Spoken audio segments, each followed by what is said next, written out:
Hello, peak performers. Hope everybody is having a great day, a great week, a great month. I am here today to talk a little bit about actually one of the roles that I fill in my business as a productivity coach, and that is the topic of accountability.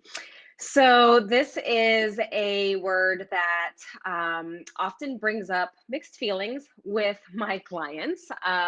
Some of my clients have had really positive experiences with accountability partners and accountability coaches, and some have had not so positive experiences.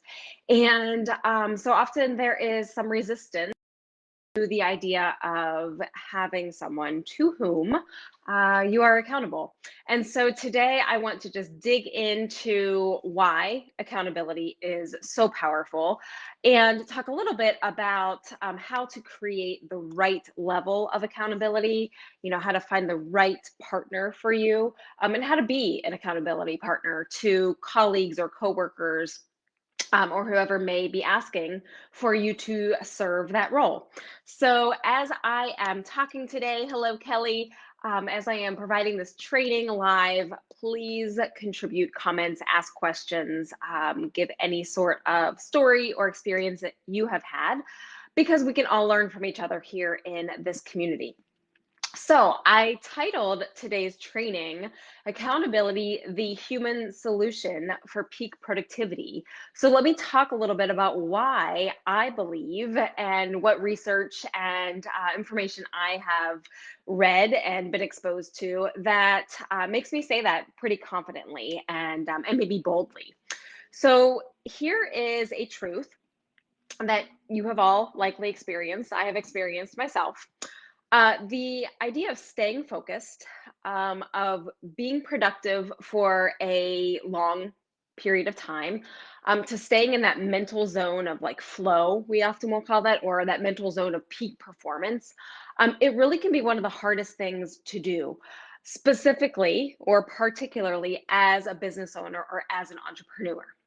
So most of us are either still in the time period or just now coming out of the time period of having worked pretty much from home by ourselves, with ourselves, and for many of you, for yourself for the last, 14, 15 months, right?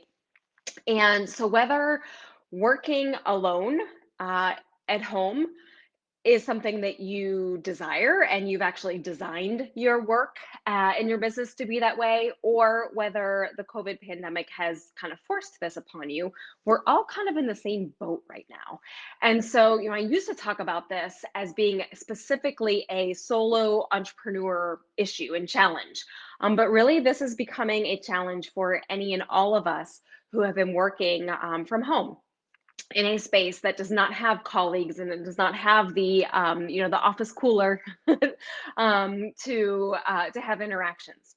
And so it's kind of leveled the playing field, but it's also done is created more of a challenge for more individuals. So all of you in this community are leaders, are business owners or business professionals, running your own book of business, managing your own company, and or managing a team. And what I see in leaders and high performers like all of you is a tendency when a day feels not so productive, or when we're kind of moving at a slower pace than we prefer or than we know is we're possible, we're capable of doing. The immediate default in our mind is to feel guilty, to kind of play the blame game of, man, I let myself get off track today. I enabled myself to go down rabbit holes. I wasn't disciplined enough. I'm responsible for not making the most of today. I think that, those of you that identify with being a type A personality would say, yeah, that's me. There's kind of this negative self-talk in my head all the time about what I didn't do well enough or could have done better, or again, blaming yourself for not being as productive as possible. And you've probably spent, hours or weeks of your life trying to read books and taking programs and webinars, trying to figure out like what's the golden, ticket to staying focused and consistently. And that I'm kind of here to tell you that there is no golden ticket. There is no one perfect solution. But one of the strategies that works the best is one that is available to all of you. And that is the idea of accountability and using people as a tool for you in a good way. So stick with me. So instead of continuing down that thought pattern of I'm to blame when I'm not productive, I'm to blame when I get off course, I'm to blame when I don't complete the entire checklist, I want you to think about your environment, the environment in which you are working. And I'm when I say environment, I don't just mean the physical space, okay? So I want you to think about where you work, whether it's a home office, whether it is a cubicle, whether it is your dining room table or your kitchen counter. There are so many factors about that environment. Okay, there is the physical space, and you certainly have a lot of control over the lighting and the noise level and what's visually in your field. But what I really want to talk about today is your environment one of isolation? And again, most of you are going to say, well, yes, perhaps not by choice, but by the nature of what our world is going through right now. So, what research has shown time and time again, almost everything I read these days, whether it's my favorite book in the world, Atomic Habits, there's another book called Tiny Habits, and then there's a researcher I'm going to tell you all about. Everything I read says that the environment is about 90% responsible for our ability to focus and to be productive. So, that is good news because the environment is something that we have some controls over and we can change and we can revise and we can do something about it. Okay. So the environment impacts you psychologically, and those side effects of the environment are largely responsible for how productive you are on a day-to-day basis. Okay. So just think isolation is basically like the killer of productivity. All right. So, you might argue with me a little bit on that. They're like, well, gosh, when I'm home, I don't have coworkers stopping in and asking me random questions, and I'm not as fully available to other people when I used to have to be at the office with an open door. True, but long term, working by yourself alone day after day after day, what's happening is we are not working with our brain and the way we are wired as humans. We are working against it. Okay.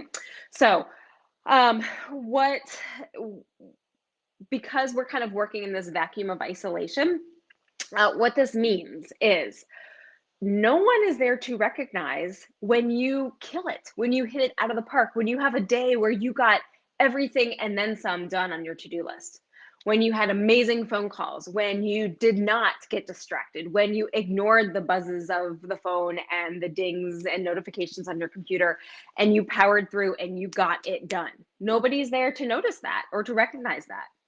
It also means that nobody is there to see if you are scrolling on Facebook for 2 hours when you intended to be working on a project or a proposal or reaching out to prospective clients. Okay.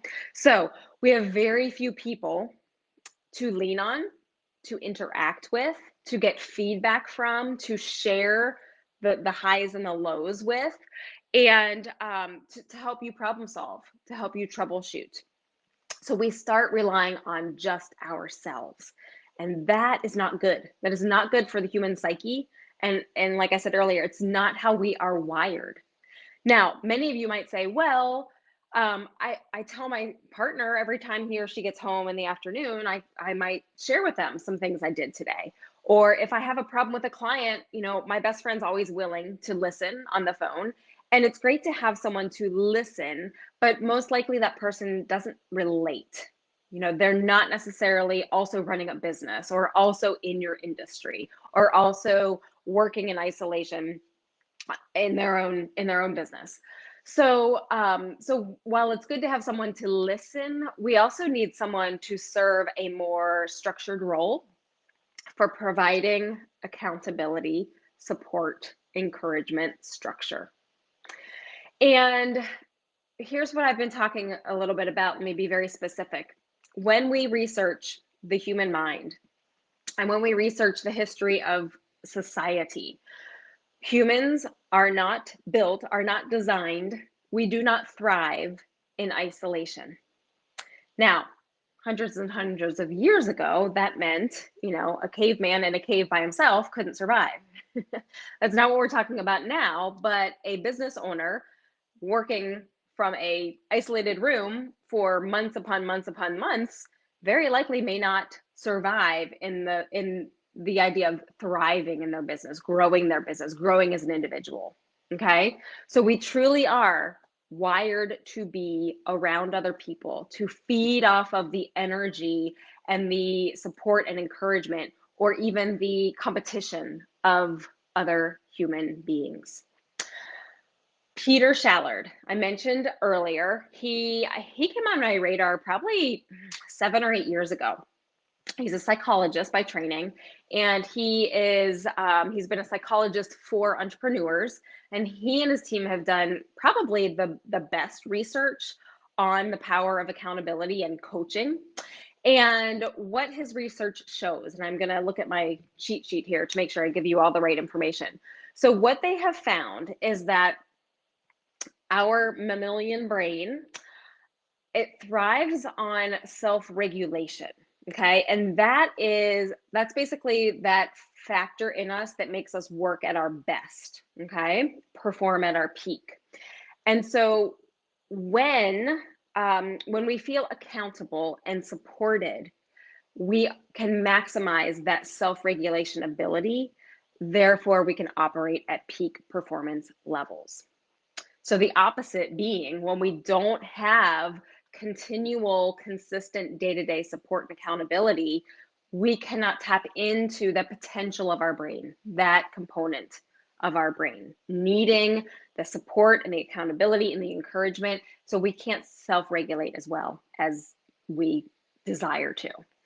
And so where that leads us is every single one of us. It does not matter if you are the most disciplined individual that you know, or that all your friends say, gosh, you're so disciplined, you're so motivated, you're so focused.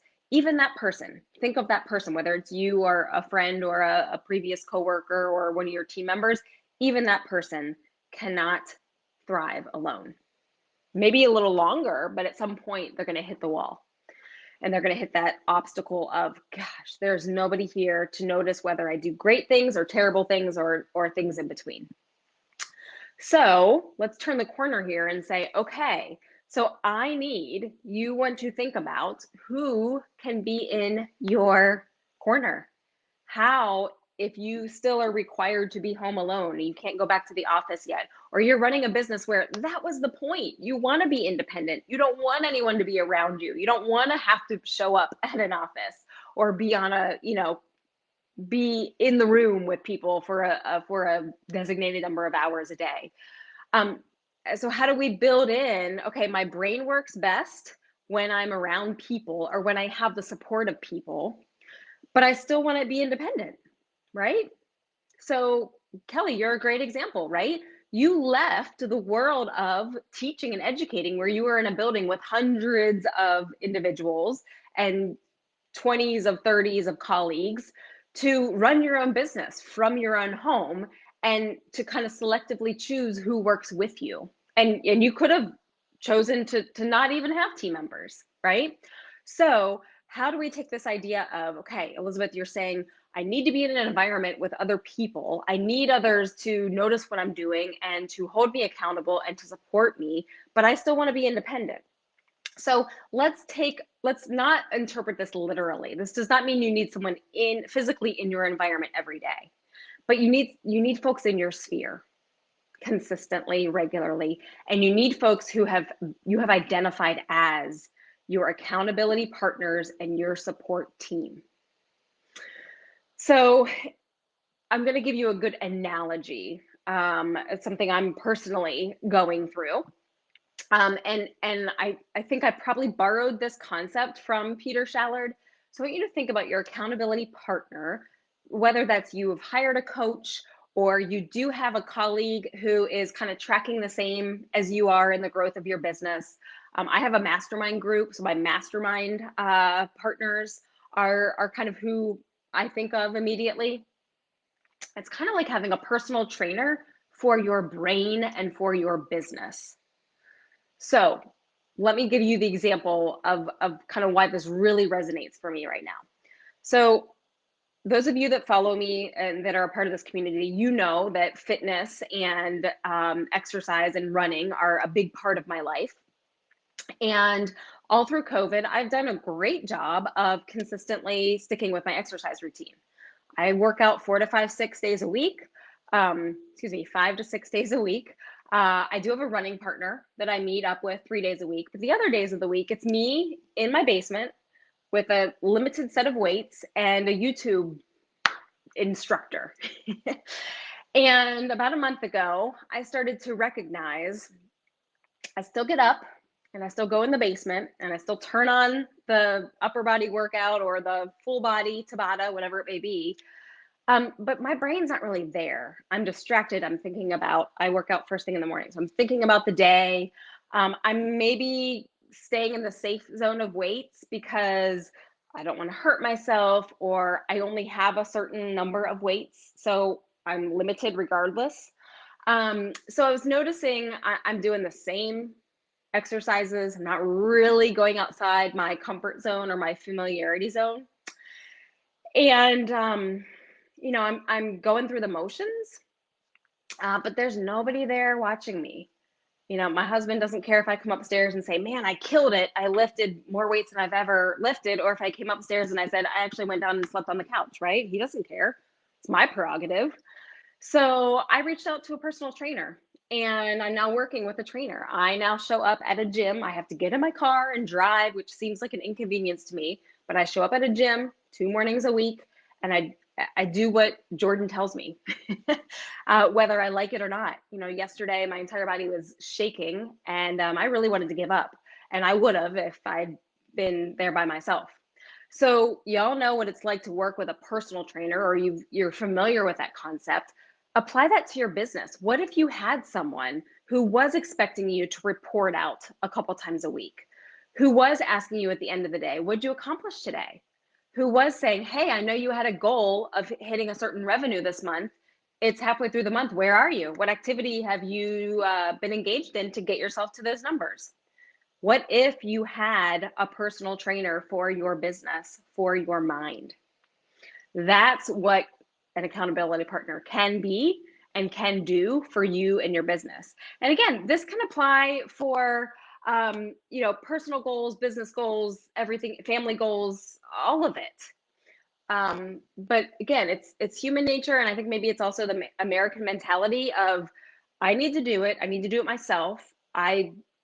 If I celebrate with others, it's bragging, and if I don't give myself a hard time when I'm not at my best, then I'm not doing it right. I'm giving myself an easy out. So if we look at how our brains are wired, that is not the best way or the most successful way to grow, to be most productive, to strengthen our ability to focus, and to accomplish our goals. We should not, I don't like to say should a lot, but we should not rely only on ourselves. So if you can shift that mindset of, I don't have to carry all the weight on my shoulders. I don't have to always feel responsible for keeping myself on track. I don't have to feel guilty when I spend 8 hours in my house and I don't get everything done that I had intended. Then all of a sudden you've got more tools at your disposal. You've got more support around you. And you have the ability to believe in yourself a little bit more because you have others that are believing in you as well. So, to accelerate yourself in business, to work on personal development, you really have this tool, this resource at your fingertips, because we all have somebody, right? I hope. And if you don't, then please tap me. I will be that somebody for you. But all you need, it all can start with one person. With one person who you say, "Hey, I'm working in isolation, and I'm realizing that I could be growing faster. I could be working, I don't want to say harder, but working smarter. I could be more productive if I had a person to support me and to check in with me. Is that something we could do?" Right? So, again, why it works, why having an accountability partner, why creating accountability in general, why it works, because it's working with our brain and with our wiring. Like, the neuroscience is there to prove this, and to demonstrate this to you. The other thing I don't think I mentioned earlier, when we think back again, hundreds and hundreds of years ago, when we were much more communal and tribal, um, it's about tapping into that positive social pressure. So think about the tribal days. Everyone in the tribe had a responsibility, and all of it was tied to the survival and the thriving of that community. And so what accountability does is it takes the positive angle of peer pressure, of social pressure, right? If you promise something to someone, you have this positive peer pressure to do it and to deliver it on time or ahead of time and to deliver it as good as or better than you promised. So accountability taps into the positive side of social pressure. And what's really interesting, again, research shows that the social pressure, that is actually a stronger driver for humans than fear. So, I mean, most of us think like fear is one of the most forceful experiences. It actually has been proven that social pressure is stronger than fear. It overcomes fear. Not that we want to find an accountability partner that's putting fear into us, but it just shows you how impactful social pressure, positive social pressure can be for us. And so, we don't want to be the odd one out, right? So, you have a small group. I'll go back to the example of my mastermind group. There's 6 of us. We're all women. We all own businesses. When we show up every other week, either to that call or when we're in person, none of us want to be the person who says, "I haven't gotten any further along than I was 2 weeks ago. I've done nothing in my business. I've been slacking, and you all, are talking about your wins and your successes and your progress." None of us want to be that person who's like, "I haven't done a thing." So here's my challenge to you this week. Don't work against the grain. Use what we know about human nature and the human mind, and start taking small little steps to creating more support, more human connection, and more accountability into your world.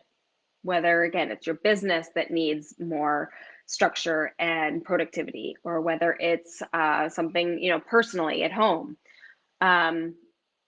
Think about one thing that you can start to pivot or start to change, one person that you could start to have a conversation with, one day a week where you could perhaps go work in a small group that's safe and you feel comfortable with. One team member who can be the person you text at the end of the day and you tell them, "Hey, I hit my goals today," or, "Hey, I didn't, and I could use some support." It can be a friend, it can be a colleague, it can be a team member, it can be a coach, right? Those are all open to you. So think about, where do you want to look first? How can you, so here's a couple of questions to ask yourself. How can I spend more time with professionals like me?